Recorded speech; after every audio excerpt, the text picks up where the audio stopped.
gue akan lebih appeal buat gue kalau misalnya Raisa ngeluarin satu IP baru gitu ya, namanya bukan Raisa, saya RSA misalnya gitu ya, RSA Skincare, gitu kan. Tolong kasih kita advice, your top 5 picks sneakers untuk manggung. Untuk manggung. Gila, di channel Indra Aziz ada rekomendasi sneakers. Hai singers, ketemu lagi dengan saya Indra Aziz di Vokal Plus Bebaskan Suaramu. Hari ini kita kedatangan tamu yang keren banget, sahabat saya Anugrah Aditya. Wow, gila. Bagi teman-teman yang suka pakai sneakers pasti udah sering banget nontonin Aditya Logi, ya kan?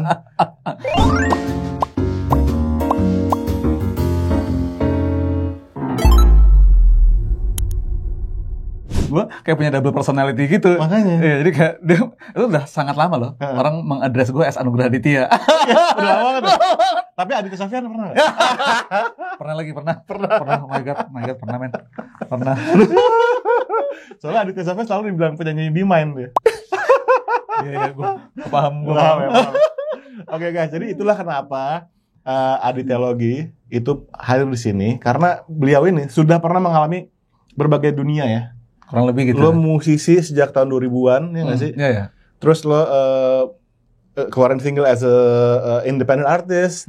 Pernah sama label yang paling itu yang pernah join apa ya? Aquarius ya. Pernah sama Aquarius, kerjasama sama berbagai macam produser dan sekarang beliau ini juga selain content creator di YouTube channel Aditya Logi. Yes. Iya nggak sih? Lo juga bisnis dan fashion. Makanya penting banget sharing sama kalian nih, terutama nih, bro. Yang gue pengen banget gali dari lo. Kemarin kan kita cuma ketemu di sebuah acara mobil ya. Iya. Random banget. Temunya di acara mobil. Ya kan sih. Tapi lo mention sesuatu yang menurut gue menarik banget. Dimana penyanyi tuh mestinya revenue-nya itu bisa banyak possibility-nya. Sangat banyak. Iya. Dan gue kayak ayo dong gitu. Kenapa? Ada maksudnya gimana? Ayo dong tuh gimana maksudnya? Ini let's backstory dikit ya. Oke. Backstory dikit. Jadi dulu ceritanya waktu gue masih aktif bernyanyi, jadi Indra Aziz adalah coach saya. Gitu. Bayangin ya, jadi kayak jadi bilang pernah ngalamin semuanya even di musik itu emang ternyata kalau gue pikir iya lagi gue ngalamin lagi gitu ya. Gue mulai dulu tahun 2008-an independen, album B-Mind tuh independen. Tunggu, sebelum itu yang sama 10 to 5 tuh apa? 10 to 5 itu sebelum lo solo? Sebelum lo solo itu? Iya, sebelum gue solo. Itu tahun bisa? 2004. Jadi gue sempat ada di satu lagunya 10 to 5 di album pertama 10 to 5. Judul lagunya adalah I Do. Itu karena itu lucu banget. Jadi gue nih kuliahnya hukum, bro, zaman dulu. Hukum ya. Hukum. Selesai nggak? Hah? Selesai. Tapi tanya dulu dong. Ujiannya ngapain? Nyanyi. Gue lulus hukum. Bukan sidang, gue nyanyi. Ini menarik. Jadi pokoknya long story short adalah waktu gue kuliah, gue main lah sama bandnya Email 10 to 5 sebelum dia punya 10 to 5. So then kita berteman, dia ngeluarin album pertama karena dia tahu gue nyanyi, dia ngajakin gue kayak, Dit mau nggak? Iseng-iseng nyobain rekaman. Rekaman menarik sekali. Sepertinya dunia itu sangat menarik. Jadi dia mau bikin album pertama, gue diajakin lah untuk ada featured di albumnya 10 to 5. Dari situ terekspos lah dengan dunia rekaman gitu. Oh gini ya, industri musik kala itu seperti ini ya. Jadi dari situ memang gue punya dorongan sih untuk kayak bisa kali ya gue punya beberapa karya yang gue tulis, let's make it happen gitu. Ketemu dengan beberapa teman-teman yang bisa dibilang waktu willing to produce gitu ya, dan jadilah long story short jadilah si album B-Mind tahun 2008 gitu. Itu benar pertama kali lo muncuat tuh ya sebagai seorang Aditya gitu ya. Iya, Aditya bener waktu itu namanya. Aditya, music directornya Rifka Rahman waktu itu, dan yang main tuh ya teman-teman kita lah, Nikita Dompas yang main, terus sound engineer-nya Aksan Syuman gitu. Jadi kayak those Ponpin days gitu ya. Dan kemudian di album kedua gua diajak untuk bergabung di Aquarius. Aquarius as a major label. Waktu itu cuman untuk satu EP sebenarnya. Satu EP, tapi di sana gua merasa Nah mungkin hiccups kali ya, mungkin culture shock. Oh tadinya indie gue bisa bebas berkarya. Ketika masuk major label, kala itu sangat berbeda ya teman-teman ya sama sekarang. Punya kayak semacam pakemnya lah. Oh kalau mau nyanyi major label seperti ini gitu. Jadi gue coba ngikutin, tapi mungkin kurang cocok. Apa tuh maksudnya, kayak apakah major label itu nyetir lo? Lumayan. Lumayan. Jadi ada boundaries yang mesti lo ikuti sebagai artis label gitu. Artis label. Jadi ada standar so-called artis label itu musiknya kayak gini dan apa namanya? Ya nggak salah juga sebenarnya gitu kan. Itu era-era lo EDM bukan sih? Apa sebelum? Gue sebut EDM lagi. Makanya ya kan? Oh my god, bener. Iya. Kok lebih inget dia daripada gue. Iya. Karena gue sempat manggung di DWP, teman-teman. DWP ya. Dua DWP, my god, itu EDM musik gue. Jadi memang gue mengeksplor ekspresi bermusik itu bisa lewat apa aja gitu kan, jenis genre apa aja gitu. Ya udah sempat dari cuman satu album sama Aquarius, kemudian gue indie lagi, benar-benar self finance tuh. Gue ngeluarin 2 single waktu itu, satu sama almarhum Mas Andi Ayunir gitu. Nah itu banyak pemikiran gue sekarang yang di-trigger oleh beliau. Karena he's a true artist menurut gue ya gitu ya. Terus kemudian ada karya satu lagi yang akhirnya menjadi final karya gue terakhir sebelum hiatus lah. Itu. Nah itu kenapa hiatusnya juga. Nah ini. Kenapa hiatusnya lebih karena satu, nih ternyata karena dulu mungkin belum ada streaming kayak sekarang ya. Digital all of things tuh nggak seperti sekarang.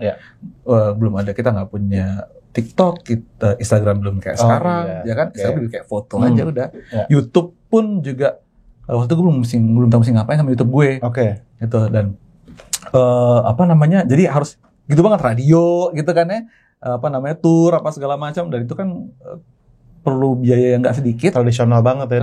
Itu perlu biaya nggak sedikit, dan itu kayak gue ngerasa, wah ini boncos nih gue lama-lama nih. Kalau lo sendirian tuh ya, solo artis independen pula gitu kan. Independen gitu, dan saingannya secara bisnis banyak sekali dengan mereka-mereka yang bernaung di bawah major label, yang which marketing capitalnya jauh lebih besar. Gitu dan waktu itu gue memutuskan untuk kayak gini. Ini gue masih ingat banget bahwa gue bilang gue nggak mau karya gue terkompromis oleh kebutuhan gue, oleh my financial needs.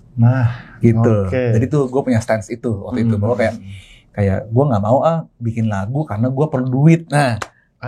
Karena outputnya akan jauh berbeda, ya kan? Karena gue believe kayak kalau lo mau ngeluarin karya yang baik, then it have to be pure gitu, karyanya harus pure. Dan di situ gue menarik diri kayak, udah dulu kali ya gitu, gue coba cari jalan alternatif. Sempat siaran waktu itu di Global Radio MNC waktu itu. Terus ini the most absurd things, gue sempat jualan daging. Serius loh? Serius.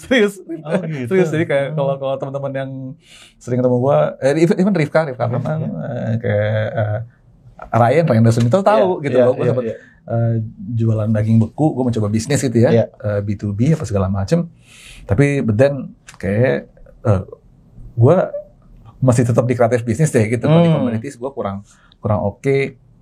Long story short, gue gabung di digital agency sekitar tahun 2014-an. Ya, punya teman gue ajak bergabung di situ. Nah ini agak sedikit membuka mata gue akan konten, bahwa di situ lah bos gue ngomong kayak, Dit, lu kan punya YouTube dan lu kan orang tahu lo sebagai penyanyi, musisi. Ya apain ke YouTube, lu kan YouTube bisa jadi duit gitu kan. Ya kita waktu itu baru terekspos dengan YouTube itu bisa dimonetize dari Google, lo bisa dapat sharing profit setiap bulannya gitu. Tapi kalau gua nggak ngeband kan nggak ada videonya, udah lo review apaan aja, any lifestyle things yang lo suka. Lifestyle gitu. Lifestyle key-nya lifestyle. Oke, bener juga ya. Terus di situ gue mulai nyoba. Gue suka olahraga CrossFit, gue nge-vlog gue lagi CrossFit dengan alat-alatnya. Awal-awalnya nge-vlog CrossFit. Nge-vlog. Terus gue punya, gue suka ya apapun di sekitar gue deh, komputer, Apple Watch gitu ya. Gue review aja udah gitu. Gue review sampai gue nemuin kayak satu titik, gue waktu itu mesti ke luar negeri. Terus gue dititipin sepatu sama temen gue. Terus gue mikir, loh, ini kita waktu itu ya, kalau cowok tuh keluar negeri, minimal teman lo yang cowok akan minta lo beliin dia sepatu, dia akan nitip ke lo. Wah, gue suka barang-barang fashion karena mungkin sebagai frontman, sebagai lead singer, salah satu kebiasaan kita harus tahu apa yang kita pakai di panggung. Penting tuh. Ya kan? Yeah. Satu dari segi penampilan kita harus oke, karena dunia panggung itu entertainmentnya tuh nggak cuma dari kuping tapi juga dari mata, bener kan? Gitu. Dan gue cukup tahu gue dan gue cukup mikirin kayak, karena gue dulu modelnya joget-joget di panggung gitu. Gue harus pakai sneakers yang nyaman. Oh, gue koleksi sneakers. Oh, apa gue ngomongin sneakers aja ya gitu ya. Barulah tercetus tuh ya. Tercetus tuh. Dan itu udah mulai gue nggak, gue masih main sama teman-teman musisi, tapi gue udah agak sedikit menarik diri gitu ya. Karena alasan tadi itu gitu. Jadi itulah sambil gue ngantor. Terus gini, yang lucu lagi ya, kalau lo bikin konten sneakers, itu kan lo mesti ngeliatin on foot fit, ya.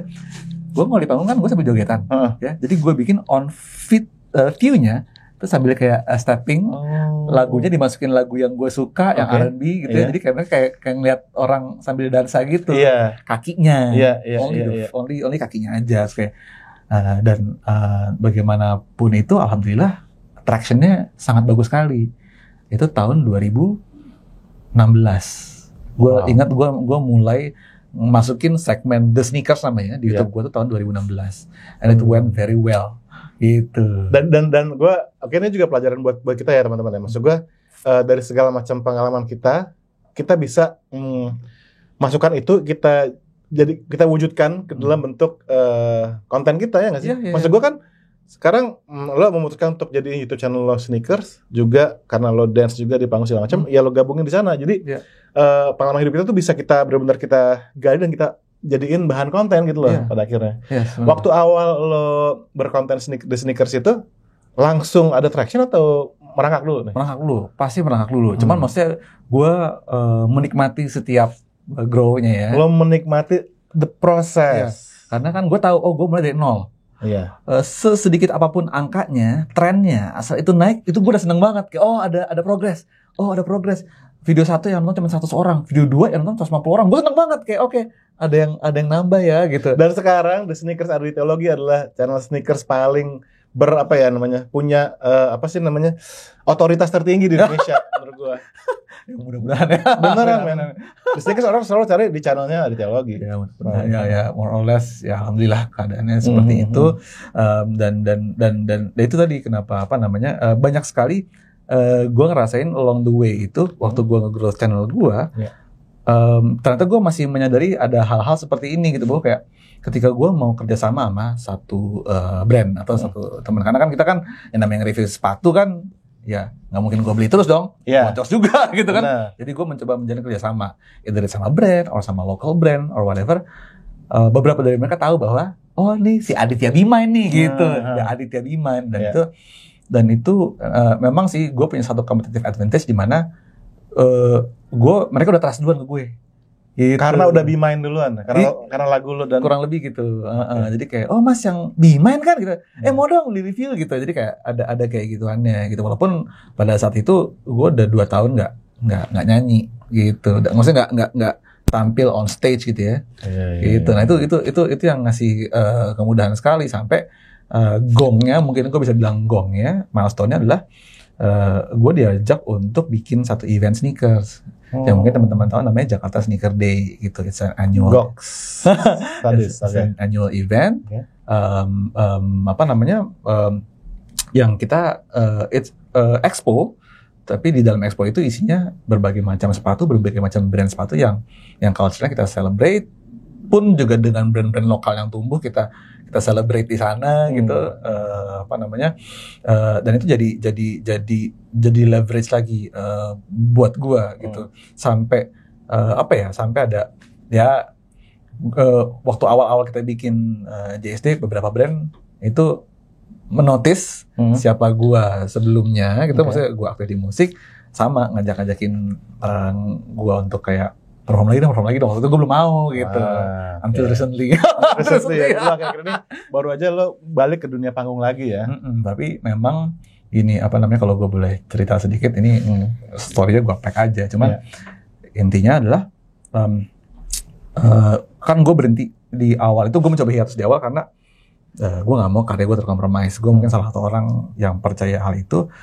Gue akan cari gimana caranya supaya nanti mungkin one day gue bisa berkarya lagi tanpa harus terkompromis gitu. Dan I will use any vehicle to go there gitu. Nah, salah satunya adalah memang berkonten di YouTube ini itu salah satu stage-nya gitu yang sudah ada di kepala gue gitu. Iya. Oke. Jadi yang pasti musik lo itu membantu lo banget di perjalanan lo di dunia konten, di dunia sneakers, Jakarta Sneakers dan segala macam.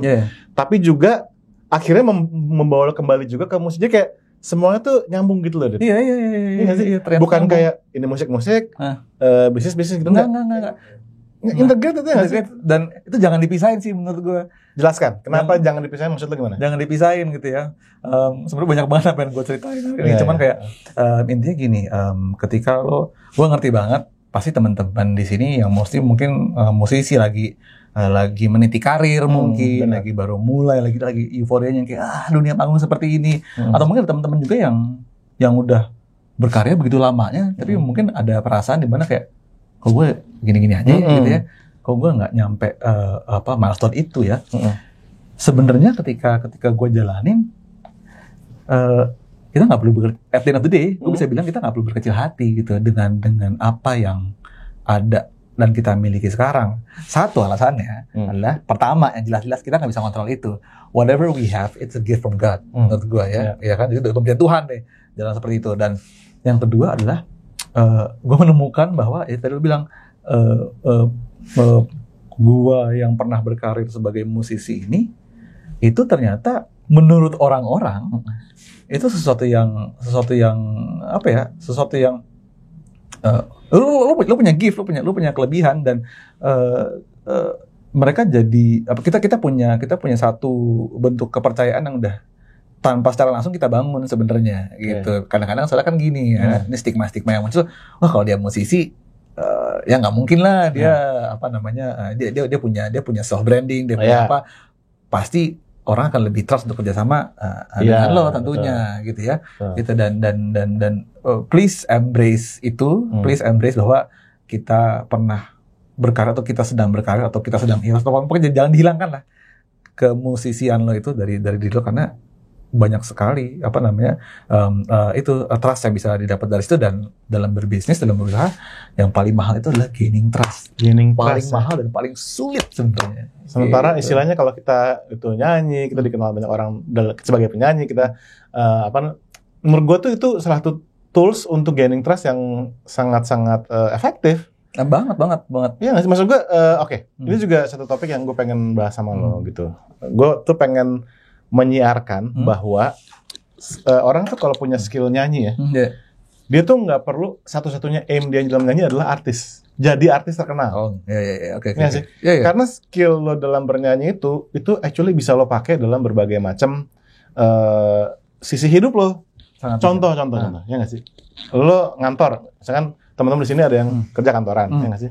Kalau dia jago nyanyi misalnya, pasti tiap kantor bikin acara, dia suruh nyanyi nggak sih? Akhirnya satu kantor kenal dia nggak sih? Akhirnya ketika ada misalkan ada promotion atau ada apa, mungkin karirnya dia bakal lebih mulus. Menurut lo gimana? Itulah competitive advantage yang gue dapat. Iya nggak sih, competitive advantage banget kalau lo nyanyi lo dikenal orang gitu loh. Udah deh, maksudnya kayak menurut gue sekarang once lo into the real world, ya masing-masing orang akan punya advantage-nya masing-masing ya. Dan ya udah gitu, ya advantage-nya kita adalah ya kita bisa nyanyi, ya kita bisa bermusik gitu ya. Mungkin yang pernah rekapan di sini juga ya lo dapat kesempatan untuk being known by so many people gitu ya.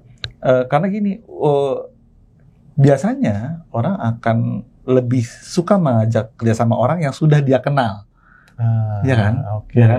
Nah, itulah anomali bisa dibilang yang gua rasakan gitu ya. Ketika misalnya klien pertama di YouTube gue itu adalah Converse. Converse itu kebetulan brand manager itu adalah teman-teman gue. Ketika gue siaran di radio. si teman gue nih tahu bahwa oh ini si Aditya Bimain. Oh dia musiknya kayak gini. Oh image-nya yang dia bangun seperti ini. Cocok nih kayaknya sama Converse. Oh si Aditya. Oh gue tahu. Oke deh kita sama dia. Nah itu ya. Gitu bro. Gitu nah kayak itu pelicin. Waduh. Ya kan? Iya. Sebagai lo secara lo tidak sadar lo sudah menjadi ordal men. Menjadi ordal. Tanpa lo KKN ngerti gak lo? Tanpa KKN. Karena dia udah tahu Aditya Biman, dia tahu lagunya, dia tahu ya nggak sih? Iya. Dan itu hampir kejadian di semua di sebagian besar brand yang kerja sama gue. Mungkin sebagai contoh juga ini yang cukup solid sebenarnya sih ya. Kalau kami di fashion footwear ini tuh melihat mungkin brand paling tinggi Nike mungkin ya. Okay. Nike itu udah kayak wah brand apa segala macam. One day gue dihubungin sama Nike untuk dia mau ngirim gue ke Singapura gitu. Okay. Ada apaan? Oh ada acaranya. Jadi kalau teman-teman yang suka fashion mungkin tahu ada kolaborasi Nike sama satu brand streetwear namanya Off-White. Gitu. Nah Off-White ini dia punya creative director namanya Virgil Abloh. Dia prominent banget lah, sempat jadi men's fashion directornya Louis Vuitton juga. Gue dikirim ke sana. Waktu itu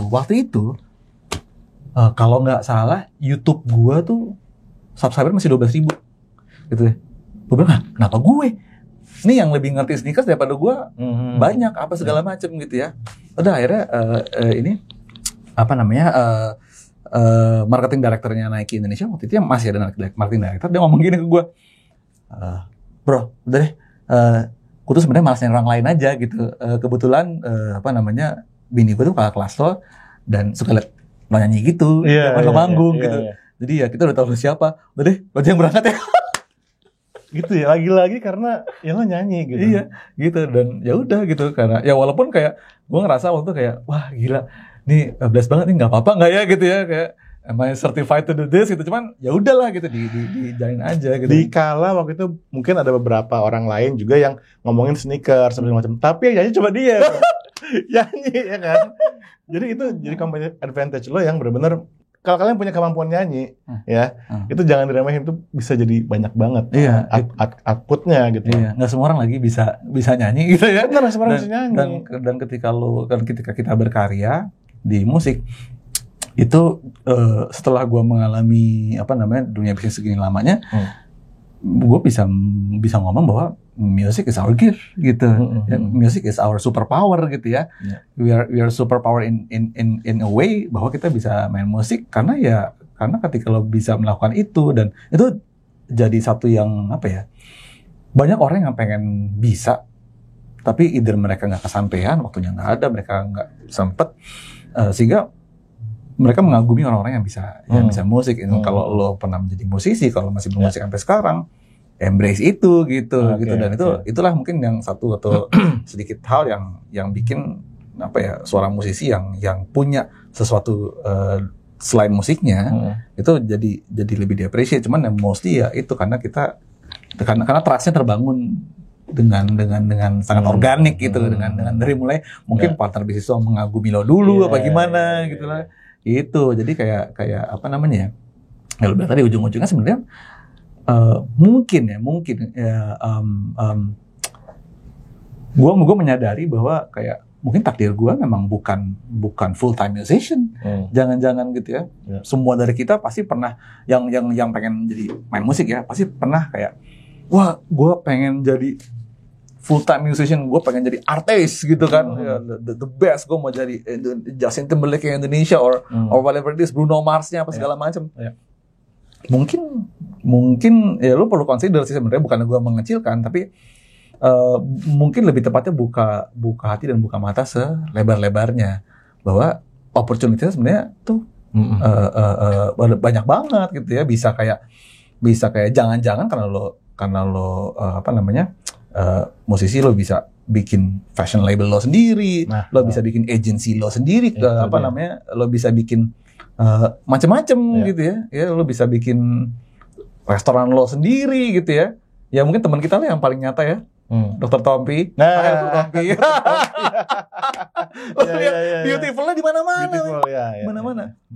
Mungkin nggak orang percaya segitu instannya kalau frontman-nya bukan Tompi. Iya, benar. Ya. Benar. Itu juga gue sih percaya. Benar. Itu juga makanya kalau kita lihat nih, big companies sekarang yang successful, itu yang orang follow bukan company-nya, bro. Tapi foundernya. Elon Musk, Jeff Bezos. Iya nggak sih? Steve Jobs. Yang orang kenal tuh foundernya. Nah, jadi maksud gue, kalau teman-teman di sini nyanyi, ya nggak sih? Dia kan bakal punya self branding. Orang bakal kenal sama dia. Yang tadi bilang gain trust juga. Nah, kalau one day teman-teman di sini punya, misalkan mereka jualan makanan misalnya, bisnis kuliner, atau misalkan mereka punya clothing line, atau misalkan bikin parfum, bisa banget kebantu sama branding mereka sebagai penyanyi gitu. Nah, gue pernah ngomong gini, bro, ini mungkin beberapa teman-teman di sini ada yang masih ngantor gitu-gitu kan. Gue bilang, lu jangan quit ngantor, ya nggak sih, buat musik. Kecuali kalau itu musik udah menuntut banget waktu lo sehingga lo nggak bisa ngantor lagi, baru lo quit. Nah, respon lo terhadap statement itu gimana? Sangat benar sekali. Akhirnya ketika muda kadang-kadang pengen idealis ya, gue pengen full time musician. Tapi kalau belum bisa, sebenarnya nggak usah dipaksain juga gitu, karena yang bisa membuat seseorang untuk menjadi full time di suatu bidang adalah karena tuntutan waktu sebenarnya. Ya kan, kayak ketika misalnya karir seseorang di dalam musik, karir lo misalnya, atau karir kita misalnya yang benar-benar menuntut kita dunia performance, harus ada di atas panggung, ya. Kalau nggak kita luangin waktu di situ sepenuhnya 3-5 hari setahun, wah kacau nih, nggak bisa. Then lo boleh untuk jadi full time, ya, dengan segala pertimbangan aspek apapun di dalam situ, ya, aspek kesejahteraan, ya, aspek financialnya, gitu ya, aspek kesehatannya juga. Tapi kalau misalnya masih bisa sambil ngerjain yang lain, ya kenapa enggak gitu kan? Kenapa enggak? Ya kan, more revenue stream lebih baik, bukan? Betul. Gitu, ya. Nah, tapi kadang-kadang orang mikir gini, gue malu gue kan musisi, masa gue kerja di bidang lain? Nggak asik dong, itu gimana? Asik-asik aja. Kayak zaman sekarang udah enggak sih? Bro, kalau pernah tahu, ada satu band namanya Perunggu. Perunggu itu anak kantoran semua, manggung ya, cuman weekend doang, gitu. Dan mereka lagi mau turnya cuma di weekend doang. Karena bisa ternyata ya. Bisa karena 9 to 5 Senin sampai Jumatnya ngantor. Tapi bisa tuh jadi musisi dan bisa ya. Dan di skenanya Perunggu tuh gede loh. Gitu. Maksudnya kayak karya bagus, fansnya lumayan militan gitu ya. Penikmat karya juga banyak. Jadi maksudnya untuk bisa mengkaryakan sesuatu yang bagus sesuai dengan yang lo pengen, nggak perlu ngebuang yang lain dan hanya dari situ aja gitu. Apalagi kalau misalnya lo indie ya, kalau independen jangan lupa membuat karya independen itu membutuhkan uang. Jangan-jangan justru proyek kita bisa jalan terus karena kita punya hal lain yang bisa kita kerjain, sumber revenue lain, entar dia ngantor atau dia punya pekerjaan lain, maka dari itu musiknya bisa jalan karena dia nggak sih. Nah, justru kalau misalnya dia ninggalin sumber revenue lain itu, malah jadinya dia malah nggak bisa bermusik, ya nggak sih? Nah, itu dia khawatir, dan itulah mungkin itu yang gue rasain sebenarnya waktu gue memutuskan untuk keluar dari major label, dan gue masih milih mana nih? Oke, gue ikut pakem major label atau gue ikut pakem gue tapi gue independent, gue harus membiayai semuanya sendiri gitu ya. Waktu itu ya darah muda bro, gitu. Tentu saja aku pengen standarku sendiri. Berat. Jadi ya alangkah baiknya kalau misalnya justru kekaryaan kita itu bisa disupport oleh dukungan finansial, sehingga ya lo bisa bikin yang lo mau gitu ya. Dan ini pun juga sebenarnya ini agak berkembang lagi sedikit, bahwa gue punya satu bukan keresahan sih ya, gue lumayan gemes aja bahwa kayak gue tuh selalu mengagumi band metal, men. Karena gue selalu mengagumi band metal di Indonesia karena mereka rata-rata itu punya punya revenue stream lainnya lewat merchandise, dan salah satu yang paling fanatik untuk membeli merchandise musisi itu adalah kulturnya band metal gitu. Sementara kalau kita lihat di luar gitu ya, lo nggak usah deh, kita kemarin ada siapa, Coldplay datang, lo kan pasti akan memburu ininya kan, aparelnya lah gitu kan, atau Bruno Mars deh gitu ya. Hampir semua nih, gue terakhir bahkan yang gue cukup ngefans sama Justin Timberlake gitu ya, nonton konsernya di Perth, wah gue pengen tuh kayak, gue pengen punya kaosnya. Jadi kayak merchandise tuh rupanya tuh, wah ini oke banget ya gitu ya. Itu bisa menambah revenue streamnya si musisi juga, apalagi kalau dia punya brand gitu ya. Di dunia fashion ini ada beberapa musisi yang apa ya, dia punya brand yang cukup sukses sih menurut gue ya. Ya contoh lah dengan kalau kita lihat di internasional ya, Kanye West dengan Yeezy misalnya. Udah men, duitnya Kanye West paling gede itu dari Yeezy. Justru paling gede dari Yeezy gitu, dari kerjasama dia sama Adidas, dia bikin sepatu footwear brand namanya Yeezy. Ya udah, itu salah satu fashion yang milestone lah di dunia persepatuan lah. Beyonce dia punya Ivy Park gitu ya. Terus si rapper Travis Scott dia punya Cactus Jack. Teman-teman yang koleksi sepatu, yang suka fashion streetwear pasti tahu Cactus Jack tuh udah gede banget. Terus Justin Bieber waktu dia tour yang ngerjain merchandise-nya dia tuh satu fashion label namanya Fear of God gitu, dan itu waduh itu gila banget bro. Jadi kayak even di resellin dengan harga fantastis gitu. Wow. Ya. eBay gitu ya. Iya. Nah, imagine kalau itu di copy paste ke sini. Di sini udah ada yang lakuin belum? Di sini so far itu yang gue bilang. Jadi kayak itu band metal yang bisa ngerjain kayak gitu. Dua sempet nih yang gue harus lumayan heads up ya, anak-anak Malik and the Essentials. Kenapa Malik and the Essentials? Malik and the Essentials menurut gue ya, menurut gue pribadi ya. Mereka romantis sama dia. Okay. Aduh gitu. MAD gimana mereka nge-branding Malik and the Essentials dengan sekarang singkatan kan MAD. Menurut gue tuh jadi satu yang fresh, dan recently mereka terakhir collab dengan salah satu lokal brand, Hijack Sandals namanya. Mereka bikin sepatu sendal dan tuh keren sepatunya. Jadi maksudnya kayak it's not just band merchandise, ngerti nggak? Kayak fashion item aja udah. Yeah. Dan itu mereka menjualnya, memarketinnya dengan cara mereka ngonser di Bandung, yang di sana dijual juga sepatunya. Gitu deh kayak lo imagine, karena kadang-kadang mungkin gini, kalau teman-teman mau bikin brand, emang iya ya bisa gue misal nih, lo punya nama yang nggak komersil deh, ya, sebutlah saja misalnya gue random Joko Santoso misalnya gitu ya, Pak Joko, maaf ya kalau namanya Pak Joko di luar sana ya.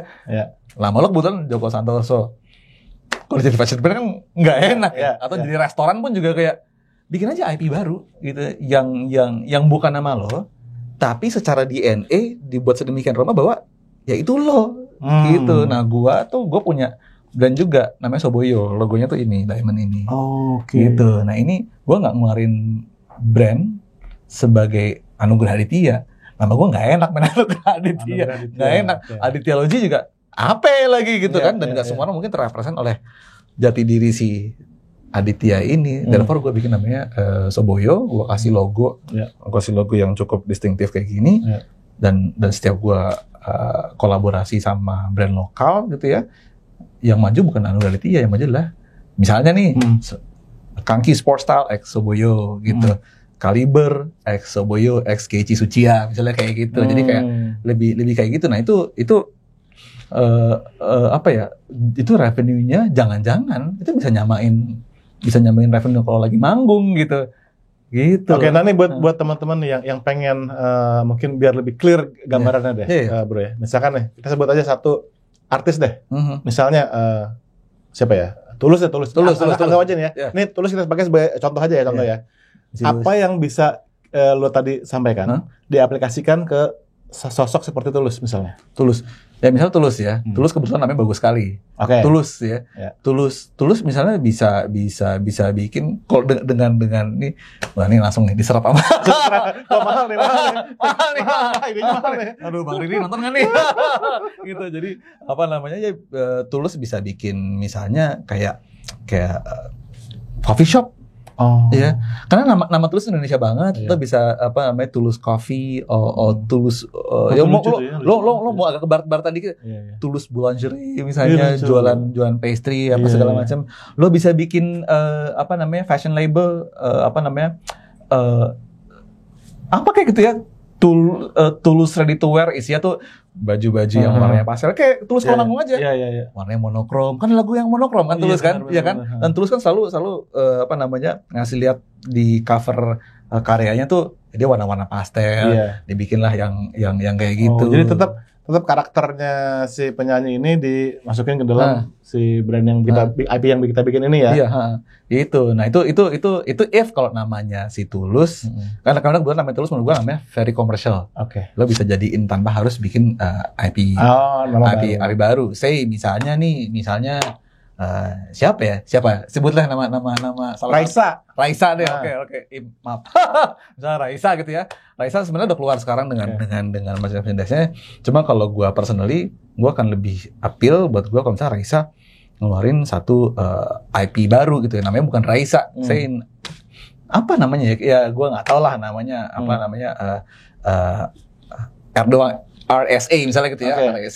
RSA Skincare gitu kan. Jadi sampai karena IP itu kalau sudah jadi IP di luar sendiri, yang jalan itu bisa kemana-mana gitu, bisa lo bikin RSA Fashion misalnya, lo bikin tas gitu kan, karena kan kalau musik kan paling deket kan sama fashion kan. Atau lo bahkan kalau udah sampai luas lagi, jangan-jangan lo bisa bikin resort, jangan-jangan.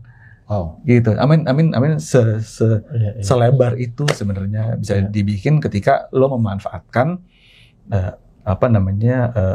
kebiasaan lo sebagai penyanyi. Ketika mau launching brandnya, lo aja nyanyi udah, ngapain pakai yang lain gitu kan? Karena si brand, nama lo kan akan nempel terus sama si brand yang lo found, yang lo dirikan itu kan. Iya, tentunya pun juga dengan self branding yang bagus juga ya. Itu penting banget. Nah, gue tuh nggak bosan-bosan ngingetin teman-teman semua untuk benar-benar bangun self branding. Harus lewat media sosial. Kan gratis media sosial kan. Itu dia, gratis. Tinggal mikir aja dikit. Benar. Nah kan tadi kan kita ngebahas nih Tulus, Raisa, yang mana orang-orang yang sudah punya brand yang sudah istilahnya udah kuat banget. Nah buat teman-teman di sini yang misalkan dia nih, saya misalnya dia sekarang sibuknya di hotel, resto, cafe, ya, penyanyi gitu. Apa yang bisa dilakukan untuk nge-brand dirinya supaya dia bisa ngelakuin hal yang tadi lo lakuin? Ya nggak sih? Maksud gue kan, soalnya gini, gue banyak teman-teman yang karena dia sibuk main di hotel, resto, cafe, dia nggak mikirin branding, man. Dia tahu cuma pokoknya gue main dapet itu udah. Apa yang nasihat lo buat, atau mungkin kalau misalkan mereka nanya sama lo nih, Bang Adit, gimana gue bisa ngelakuin yang lo lakuin nih? Gue kan penyanyi juga gitu. Sebenarnya ya start dari hal terkecil, start dari apa yang lo ada di sekitar lo sebenarnya. Kayak misalnya ada satu teman kita sebenarnya yang dia adalah pemain musik, tapi dia juga sempat punya bisnis restoran.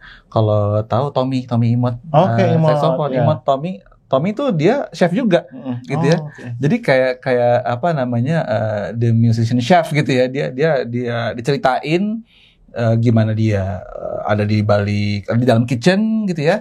Cuman diceritain juga gimana dia bermusik gitu ya. Sebenarnya sih menurut gua ya, self branding itu nggak perlu lo pakai baju bagus, nggak perlu lo pakai bukan tampan, tapi mengasosiasikan diri itu dengan sesuatu.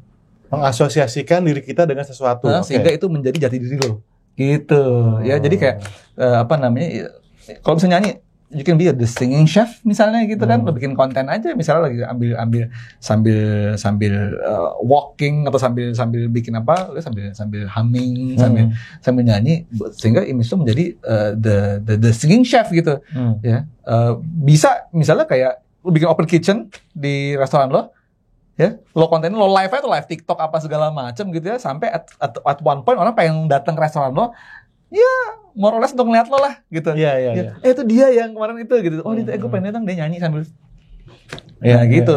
Baru nanti ya kalau misalnya pun mau menyentuh kayak gue mesti rapi apa segala macam ya perbanyak referensi, minta bantuan orang-orang yang pakar di dunia fashion, teman-temannya mungkin gitu ya. Cuman maksud gue kayak self branding itu nggak perlu melulu soal gue pakai baju yang keren, gue pakai the latest sneakers, gue pakai streetwear apa segala macam. Nggak mesti gitu juga. Tapi diri lo terasosiasikan dengan sesuatu sehingga it's become you gitu. Penting nggak sih menurut lo ya, melihat kondisi sekarang, kultur dan environment yang ada di sekarang di dunia sosial media, di musik gitu.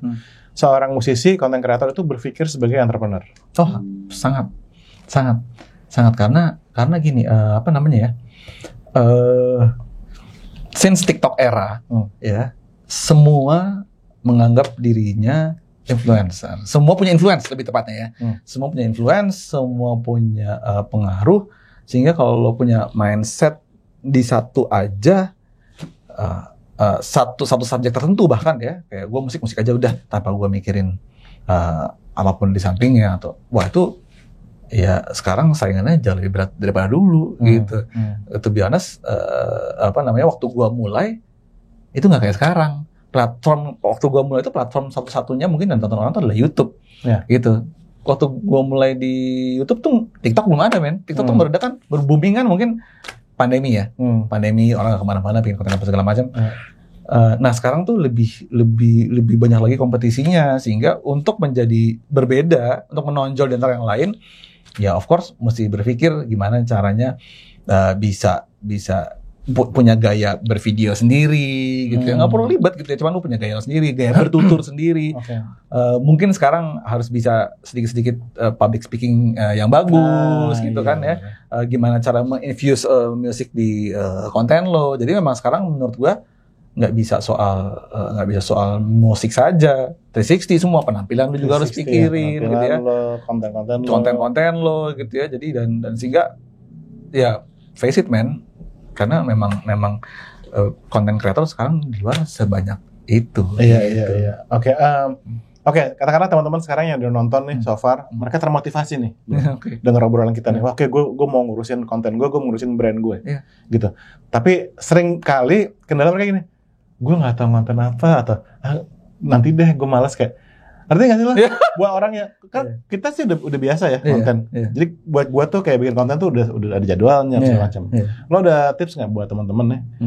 Gimana caranya memotivasi lo setiap hari untuk mikir konten apa ya, bikin konten apa ya, setup kamera, ngedit gitu? Selalu gue menyarankan untuk lo mulai dengan apapun yang lo punya.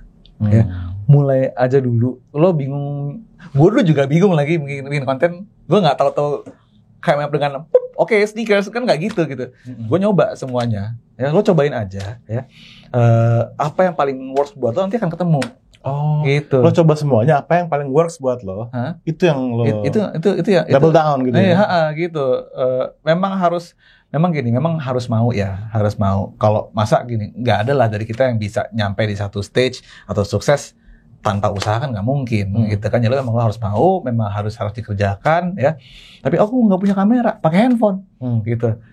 Gue nggak bisa ngedit yang kompleks gini-gini. Lo sekarang buka terus udah auto edit banyak banget, gitu kan? Ya, gampang gitu, nggak susah sama sekali.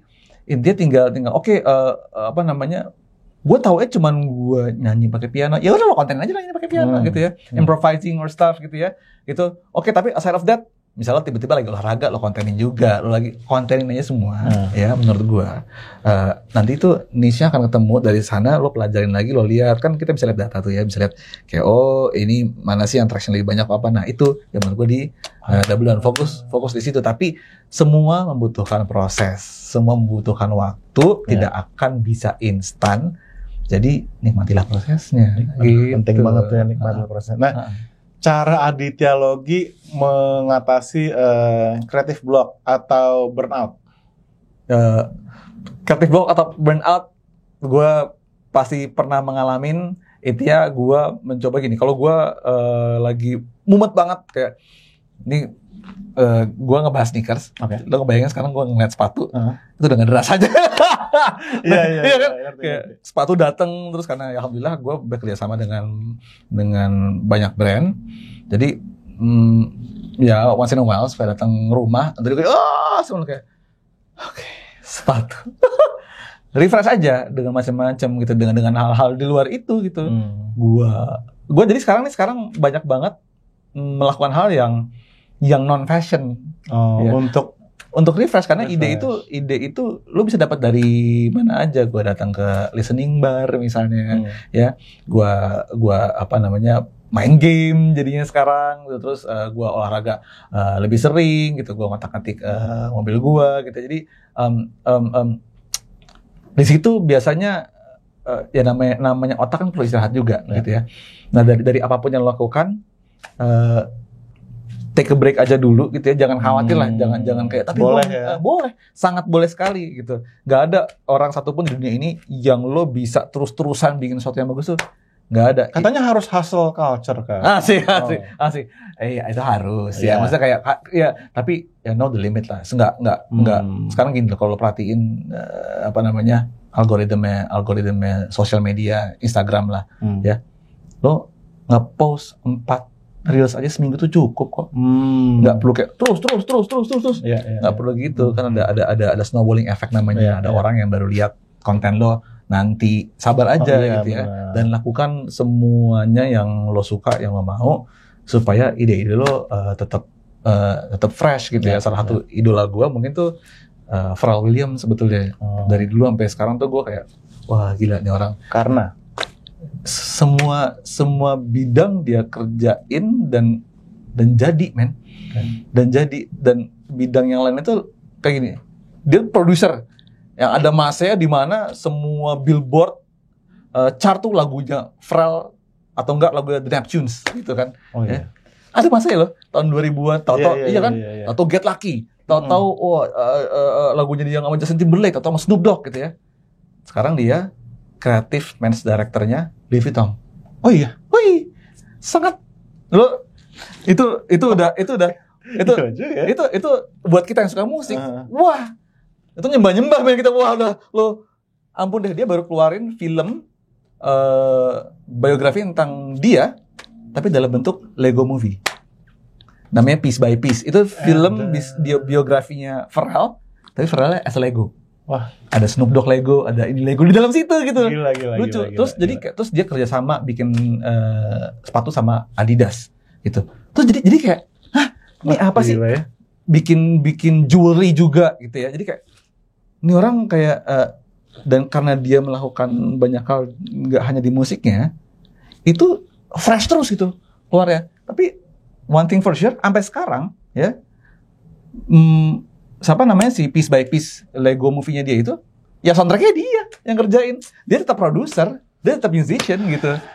Cuman kayak duar dari dia gitu. Karena penting buat gua gini, perlebar anggapan bahwa medium karya itu hanya musik. Yes, boleh itu dijadiin tonggak utama bahwa gua tuh senengnya bermusik gua, tapi buka mata lo, buka hati lo bahwa jangan-jangan hal-hal lain juga bisa jadi medium berkarya lo gitu. At least itu yang gue lakukan sekarang. Medium berkarya gue adalah ya salah satunya fashion gitu. Gue bikin almost everything I wear sekarang tuh adalah barang kolaborasi gue gitu. Gue bikin gelang, gue bikin vest, gue bikin celana, bikin t-shirt, gue bikin sepatu gitu ya. Tidak gue bikin musik lagi gitu kan. Gue suka banget itu gila sih, keren banget. Oke nih, ini kan kita sudah menuju ke akhir dari percakapan kita nih. Tapi ini gue perlu banget tanya sama lo. Tolong kasih kita advice. Your top 5 picks sneakers untuk manggung. Untuk manggung anggap aja di festival kayak Synchronize misalnya atau di mana. Sneakers seperti apa sih yang harus dipilih untuk cowok dan cewek ya? Oke. Top 5 sneakers. Gila, di channel Indra Aziz ada rekomendasi sneakers ya. Oke. 5 ya. Oke. Ini manggung ya kan, di panggung outdoor ya kan, dengan kondisi mungkin musiknya ngebeat atau musiknya keras, dia harus lari-lari ke sini dan keren juga gitu. Oke. Satu mungkin the basic of all sneakers ya. Yang nyaman, mungkin paling gampang dicari juga Nike Air Jordan 1 sangat gampang ditemuin. Terus kemudian kayak aku mau agak lebih preppy ya. Lo bisa pakai Adidas Stan Smith ya. Itu clean white sneakers, nggak bisa salah sama apapun. Lo pakai outfit apapun, lo mau pakai rapi kayak, lo pakai jas, lo mau pakai polos, lo pakai kaos, masuk. Pasti masuk. Terus lo bisa, lo mau aku mau edgy sedikit. Edgy sedikit. Aku mau tampil gaya sekarang. Lo bisa ke A6 namanya gel kayak 14. Itu kayak sepatu lari zaman dulu, agak silver-ish sepatunya, tapi sangat dingin, sangat nyaman, sangat empuk. Itu juga bisa lo consider gitu ya. gitu. Terus oke, dua lagi karena kita harus embrace local brand gitu ya. Let's go. Ya, lo bisa pakai sepatu Kompas mungkin, sepatu Kompas dan itu mereka baru recently ngeluarin namanya Kompas Tribune, agak-agak sepatu bola gitu bentuknya, ya kayak Adidas Samba. Cuman menurut gua ya kalau lo bisa represent local value di atas panggung lo, itu keren banget. Keren, iya. Keren banget gitu ya. Everything local sekarang lagi oke banget. Dan yang kelima, gue boleh ambil nggak? Oh, boleh. Boleh ambil. Waduh, seru. Gokil deh. Ini sesuatu yang gue pakai. Ini local brand. Local brand. Oke. Ini adalah sepatu kaki. Ini sepatu kaki, gitu ya. EXC 01 bentuknya. Tuh, lo nggak perlu lo taliin. Penting banget karena lo malas lagi di atas panggung, lo kesandung tali, nggak enak banget. Ya? Belum kabel-kabel apa segala macam. Kalau nyanyi pakai mic kabel atau lo lagi main musik lo mungkin gitaris atau mungkin basis. Lo mungkin pegang sequencer, jangan-jangan lo banyak tali kan? Kalau punya tali kayak gini. Selesai. Ini edisi kolaborasi saya. Siap. Gitu. Ini kangki, sepatu kangki namanya gitu. Ini lo tau? Oke. Tebak harga ya kira-kira. 1,5? Hah? 1,5? Rp380.000. 380.000. Lo udah bisa keren. Rupiah. Lo bisa keren. Oke. Gitu. Oke, ini teman pasti setelah dengar obrolan kita pengen banget ngikutin lo, pengen banget tahu lebih banyak tentang lo. Mereka harus follow lo di mana dan sosial media di Instagram Aditya-logy. Sebenarnya hampir semua nama sosial media gue Aditya-logy sih. Aditya-logy ya. Tinggal cari aja Aditya-logy. Itu insya Allah akan ketemu sama gue. Dan anyway, thank you banget sudah mengajak gue podcast lo. Gue menonton podcast ini selalu supaya merasa terkoneksi terus dengan musik. Yes man, tapi ini pembahasan kita menurut gue penting banget, ya kan, supaya teman-teman juga lebih open minded lagi, ya nggak sih, bahwa dengan talent nyanyi mereka banyak banget yang bisa dilakuin gitu loh. Sangat banyak. Please embrace ya sesulit apapun keadaannya mungkin ya, jangan pernah hilangkan kesenangan lo bernyanyi. Banggakanlah bahwa lo adalah seorang musisi dan seorang penyanyi, dan ya who knows, itu akan bawa lo ke suatu tempat nantinya gitu. Keren banget. Oke, kita ngomong bebaskan suaramu sama-sama ya. Oke, 1, 2, 3. Bebaskan suaramu.